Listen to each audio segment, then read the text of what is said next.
Welcome, curious minds, to the deep dive. Today, we're plunging into one of the most foundational and, well, frankly, perplexing stories out there. Huh. The Garden of Eden. You know the setup. Adam, Eve, this one forbidden tree, and God lays down the law pretty clearly, you'd think. In the day that you eat of it, you shall surely die. Seems straightforward. Seems like it, yeah. Crystal clear warning. But then comes the twist. In slithers the serpent with a complete 180. You will not die. A direct contradiction. Exactly. And here's the real kicker. They eat the fruit, their eyes are opened, they gain this knowledge, and they don't drop dead. Not right then anyway. Physically, no. They're still standing. So what gives? I mean, did God lie, or was the serpent actually telling the truth? It's this puzzle, really, that scholars have wrestled with for ages, and today we want to kind of unpack this ancient text, maybe with a fresh lens. That's the plan.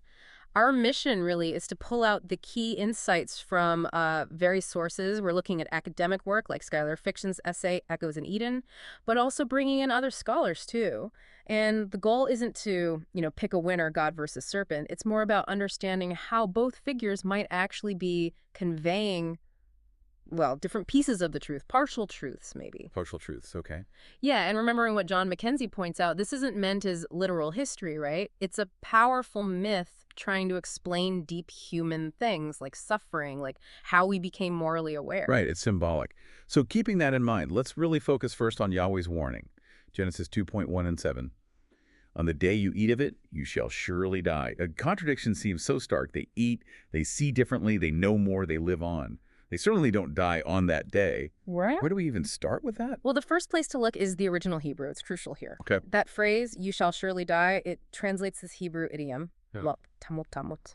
Right, it's an emphatic structure. Think of it like saying, I definitely told you.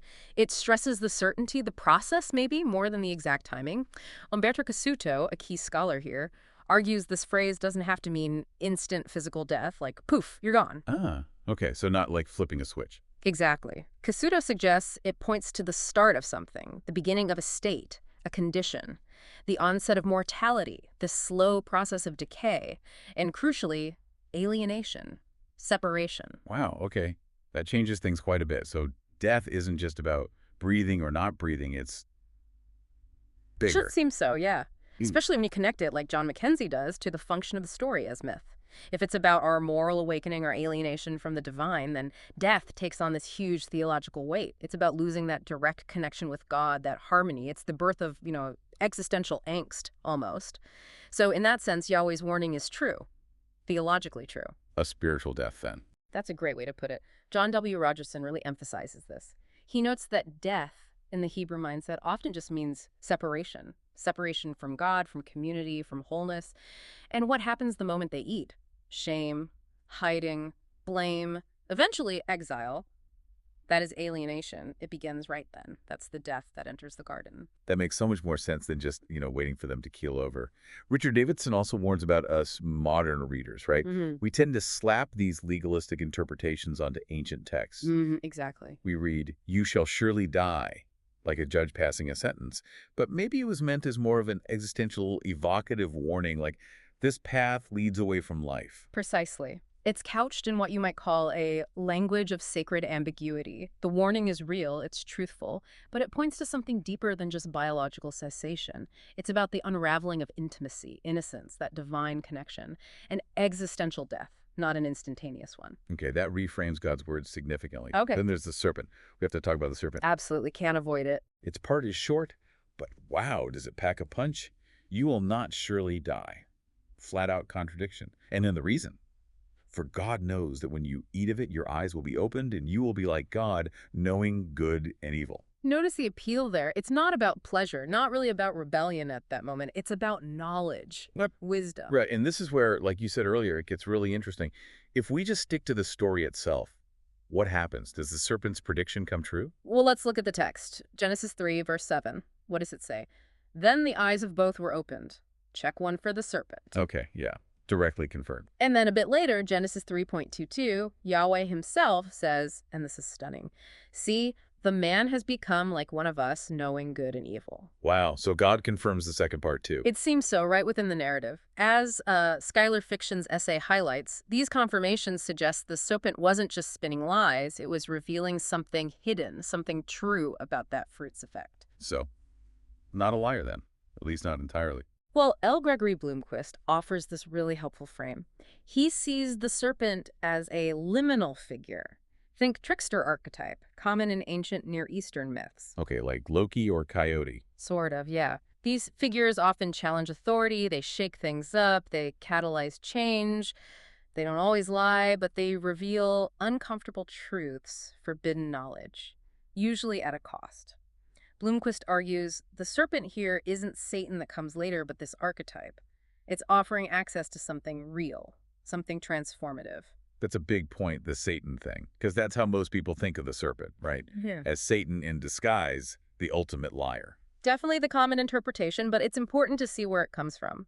John Mackenzie points out that identification is really explicit much later in the book of Revelation. Ah, so it's a later reading back into Genesis. Exactly. It imposes a later theological framework onto Genesis that wasn't necessarily there originally. In Genesis itself, the serpent is just called Iram. Iram.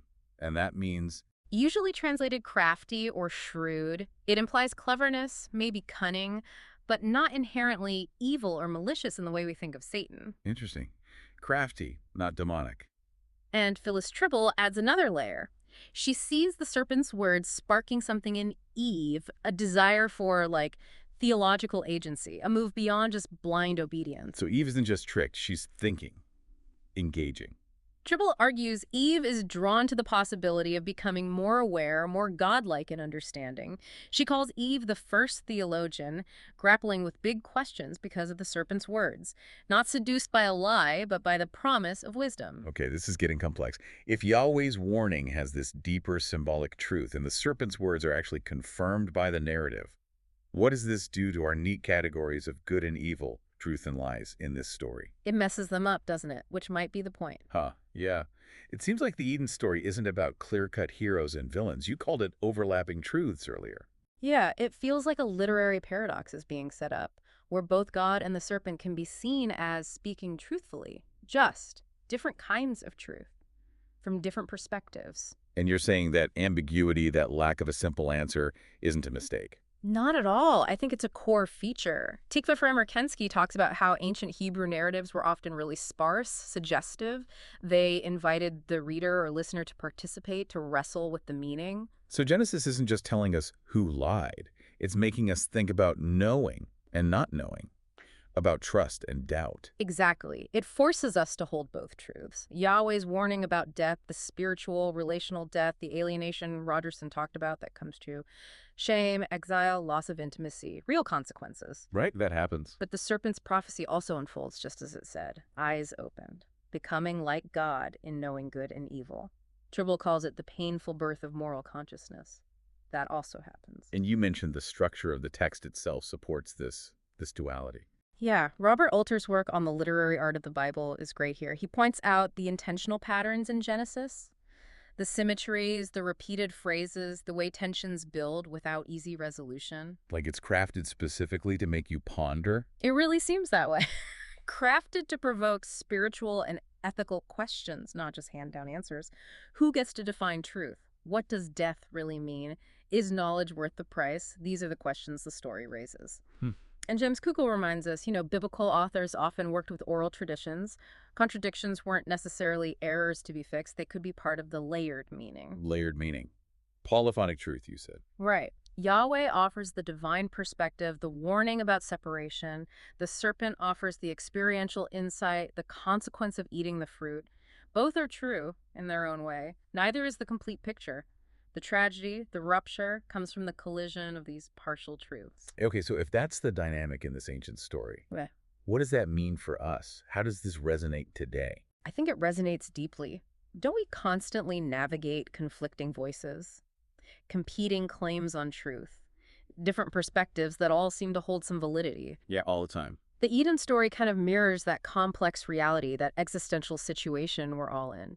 It doesn't give us easy answers about good and evil, but it reflects the struggle. It shows that truth can be incomplete, fragmented, and we're the ones living in that messy middle space. So going back to the start, this deep dive really suggests that asking who lied in Eden is maybe the wrong question, or at least too simple question. I think so. It forces a binary choice onto a text that seems deliberately resistant to it.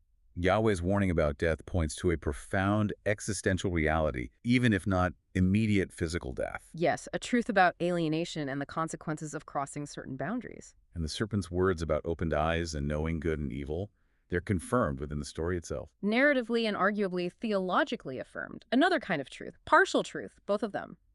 Neither voice holds the whole picture.